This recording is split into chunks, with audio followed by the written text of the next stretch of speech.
Well, my story is a lesson to people not to be fussy or forceful when it comes to matters of destiny. I repeat, my father prayed in the 1940s. I never knew he prayed that prayer, that God.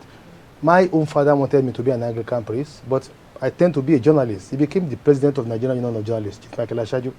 And he said, I may not make it as a priest, but God in my lifetime let me have an Anglican priest as one of my sons.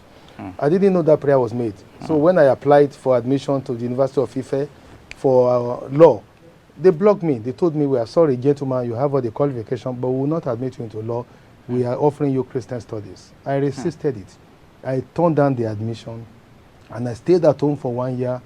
I said I would try again the following year. The following year, I changed my university and applied for law again, and I came to University of Ilorin, and they told me, we are very sorry, we've just filled the quota for law. The only course available is Christian religious studies.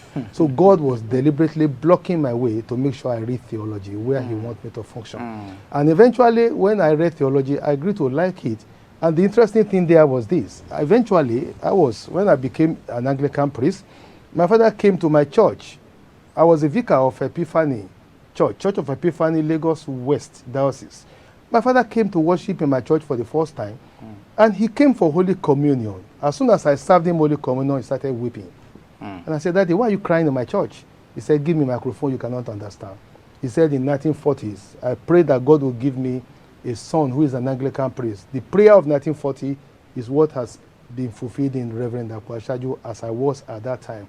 He said, today, my prayer has been answered. I have seen my son giving me Holy Communion as an Anglican priest. Praise be to God. That was then I knew that it was prayer of my father that put me in the ministry, just like Samuel was put in ministry by Hannah's prayer. And then it's very interesting. My father didn't live to see me become a bishop, very unfortunate.